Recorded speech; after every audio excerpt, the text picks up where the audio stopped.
Hello everyone, আজকের ব্লগটা কিন্তু আমাদের শপিংয়ের ব্লগ। আমরা দুর্গাপুজো শপিং করতে বেরিয়ে পড়েছি। তো ফার্স্টে কিন্তু আমরা চলে যাচ্ছি হচ্ছে নৈহাটি থেকে আমরা কিনে নেবো হচ্ছে আমার মেয়ের জন্য জামা। ঠিক আছে, তো দেখি নৈহাটিতে গিয়ে আমরা মেয়ের জন্য কীরকম জামা পছন্দ হয় এবং কী কিনেছি সেগুলো কিন্তু আমি এখন তোমাদেরকে দেখাবো না, ওগুলো কিন্তু ডাইরেক্ট পুজোর সময় তোমরা দেখতে পাবে। তো ফার্স্টে দেখো আমরা চলে গেছিলাম নৈহাটিতে আমার মেয়ের জামা কিনতে।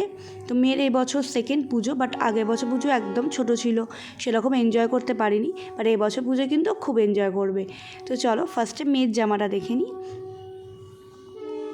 মেয়ের জামাটা দেখতে গিয়ে কিন্তু আমরা নৈহাটিতে ফার্স্টে গেছিলাম হচ্ছে এই দোকানটায়, কিন্তু এই দোকানটা আমার সেরকম জামা পছন্দ হয়নি, সেই জন্য এখান থেকে সোজা চলে যাচ্ছিলাম হচ্ছে এম বাজারে থেকে আমরা মেয়ের জন্য একটা জামা কিনেছি। আর তেমন কিছু এম বাজারে পছন্দ হয়নি, একটা জামাই এম বাজার থেকে কিনেছি।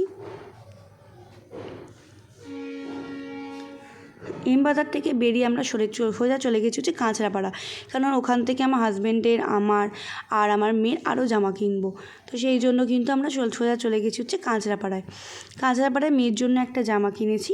কী জামা কিনেছি একদম পুজোয় তোমরা দেখো যখন ও পরবে।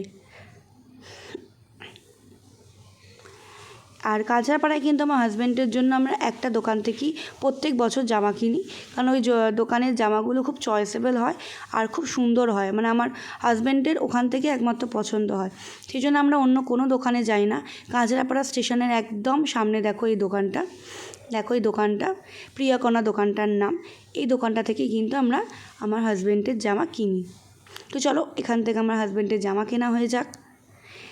দেখো এই দোকানটা কিন্তু খুব সুন্দর সুন্দর জামা পাওয়া যায়, তোমরা যারা যাওনি একবার ভিজিট করতে পারো। দেখবে ছেলেদের জিন্স প্যান্ট, তারপরে গেঞ্জি জামা, মেয়েদেরও আছে জামা এখানে।